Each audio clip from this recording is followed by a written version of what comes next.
सौनकादि ऋषियों ने सूत जी महाराज से कुछ प्रश्न पूछे।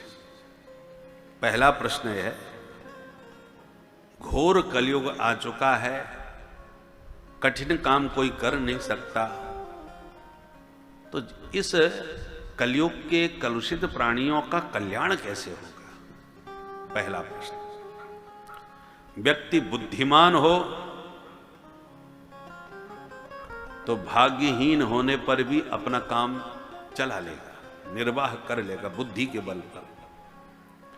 और व्यक्ति बुद्धिहीन हो तो भाग्यशाली हो तो भाग्य के बल पर चल जाएगा। पर विडंबना उसकी है कि मंदा सुमंद मतयो मंद भाग्यायुपद्रुता। कलयुग का प्राणी बुद्धिहीन भी है, बुद्धि से भी कमजोर है और भाग्य भी इसका मंद है।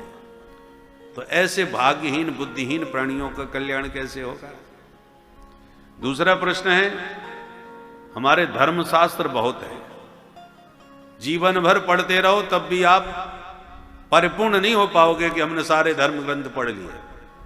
18 पुराण, 4 वेद, 6-7 षड दर्शन, महाभारत, वाल्मीकि रामायण आदि, उपपुराण आदि, बहुत विशाल ज्ञान का भंडार है।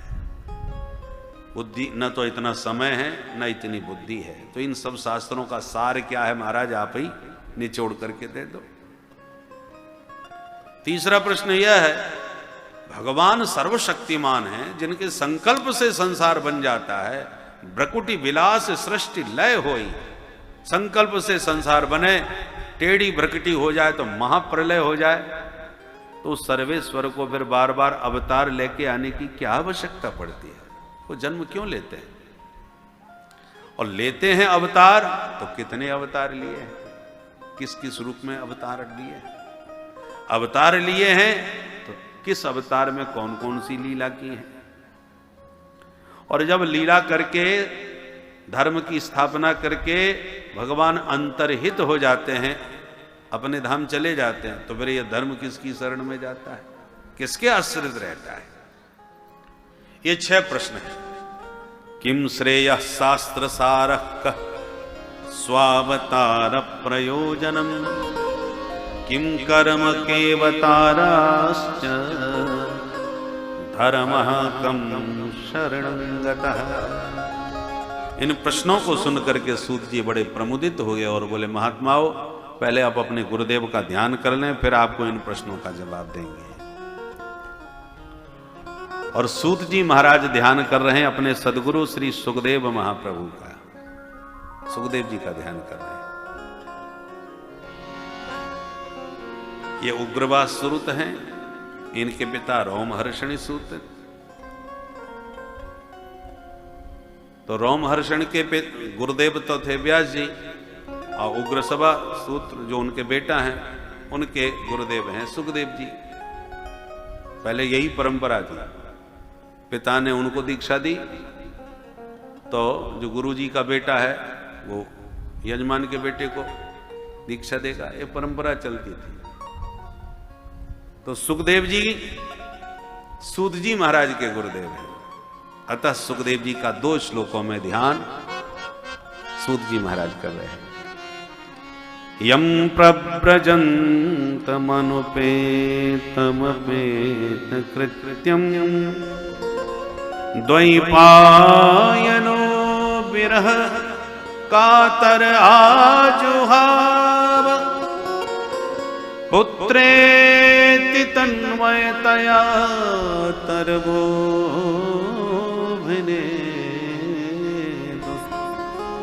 तम सर्वभूत हृदयं मुनिमानतोऽस्मि।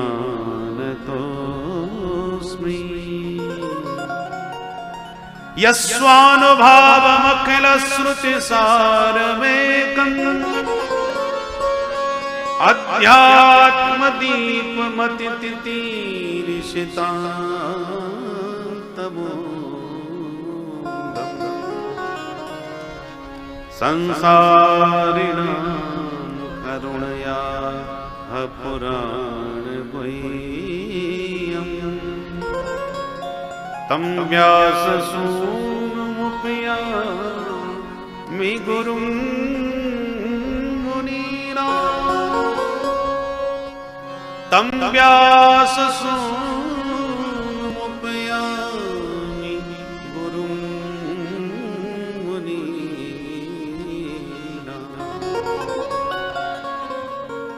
कैसे हैं सुखदेव महाप्रभु, जो पैदा होते ही परिव्राजक बन गए, सन्यासी हो गए। विरह से कातर वेद व्यास जी महाराज पीछे पीछे भागे चले जा रहे हैं। व्यास जी महाराज तो परम ज्ञानी हैं, बेटे के मोह में भाग रहे हैं। बोले बेटे के मोह के कारण नहीं भाग रहे, तो अनुपेतम अपेत कृत्यम, जिनका उपवीत अभी नहीं हुआ है, उपनयन नहीं हुआ है, जो विशुद्ध ब्राह्मण है, वो चाहता है मेरे पुत्र का सबसे पहले जनेऊ संस्कार हो ताकि वह ब्राह्मण बन जाए। अभी उसके ब्राह्मणत्व का विकास नहीं हुआ है। जिसका उपनयन नहीं हुआ वो जाति मात्र का ब्राह्मण तो है, परंतु अभी ब्राह्मणत्व उसका जागृत नहीं हुआ है। संस्कारात् द्विज उच्यते, जन्मना ब्राह्मणो गेयः संस्कारात् द्विज उच्यते, विद्याभिर्च भवेद विप्रः त्रिभिर श्रोत्रिय मुच्यते। ब्राह्मण का बेटा ब्राह्मण तो कहलाएगा, पर ब्राह्मणत्व की जागृति तब होगी जब उसका उपनयन हो जाएगा, जनेऊ संस्कार हो गए, यज्ञोपवीत की सूत्र की महिमा को जाने। ब्रह्म ग्रंथि जनेऊ में लगती है, तो यज्ञोपवीत धारण करने का मतलब क्या हुआ? अब आप ब्राह्मण बन गए, इस ब्राह्मणत्व की रक्षा करो, वेदादि शास्त्रों की रक्षा करो। तुम्हें यह भूलना नहीं है कि तुम कौन हो और तुम्हारे कर्तव्य क्या है। पुलिस वाले को जब वर्दी दे दी जाती है तो उसकी जिम्मेवारी होती है, अब तुम्हें इस वर्दी में कलंक न लग जाए इसका ध्यान रखो।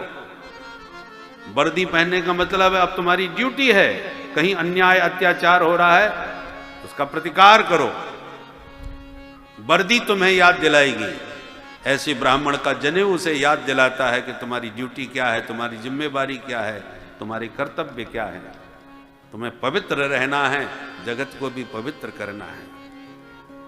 पवित्रता बनाए रखने के लिए वो यज्ञोपवीत को कान पर चढ़ाता है लघु शंका आदि में जाते समय, क्योंकि प्रभासादीन तीर्थानि गंगादि सरितस्तथा द्विजस्य दक्षिणे कर्णे निवसंती मनुरब्रवीत।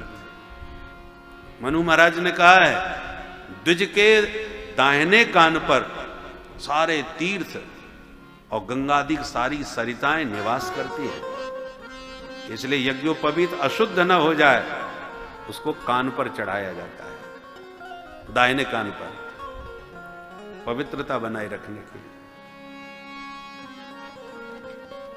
खंडित न हो जाए, अशुद्ध न हो जाए, इस बात का उसे ध्यान रखना चाहिए। और ये सूत्र ही उसे बार बार स्मरण दिलाता है कि आप वैदिक हैं, ब्राह्मण हैं, इसकी रक्षा करना तुम्हारा दायित्व है। तो आप विरह में कातर होकर के यदि व्यास जी सुखदेव जी के पीछे भाग रहे हैं तो इसलिए नहीं कि मेरा बेटा मुझे छोड़ के जा रहा है, ये भी कारण है, पर मुख्य कारण है अनुपेतम अपेत कृत्यम। अभी मेरे बेटे का उपनयन भी नहीं हो पाया, जनेऊ भी नहीं हुआ और छोड़ के जा रहा है। जाए तो ब्राह्मण बन के तो जाए, विप्रत्व की धर्म की रक्षा के लिए जाए। इसलिए विरह कातर आजुहाव,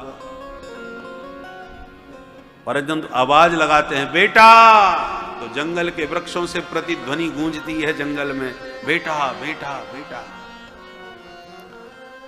मानो सुखदेव जी कहना चाहते हैं पिताजी ये संसार के संबंध अनित्य होते। झूला में झूलते समय जब आप बैठोगे तो सबसे नीचे आप ही होगे, क्योंकि बैठ रहे हो। और जो सबसे ऊपर वाली पालकी होती है जिसमें जो बैठे हैं आप आंखें फाड़ के ऊपर उन्हें देख रहे हो कि ये इतने ऊंचे पर है, और अगले क्षण आप उसी स्थान पर पहुंच जाते हैं और वो वहां पर सबसे ऊपर था वो नीचे आ जाता है आपके स्थान पर। ये चक्र है, ऊपर वाला नीचे, नीचे वाला ऊपर, ऊपर नीचे होते रहते हैं। ऐसे ये भवाटवी का चक्र है। आपके जो नाती पोता हैं जो आपके सामने पैदा हुए थे, परंतु उनमें अत्यंत आसक्ति आपकी हो गई, पता चला उन्हीं बच्चों को याद कर करके देह त्याग किया, फिर उन्हीं के बेटा बन के तुम आ गए। तो आज वो जो तुमको दादाजी कहते थे, अब आप जब पैदा हुए उनके घर में तो आप उनको दादाजी बोलने लगे। तो ये चक्र में तो ऊपर नीचे होता रहता है।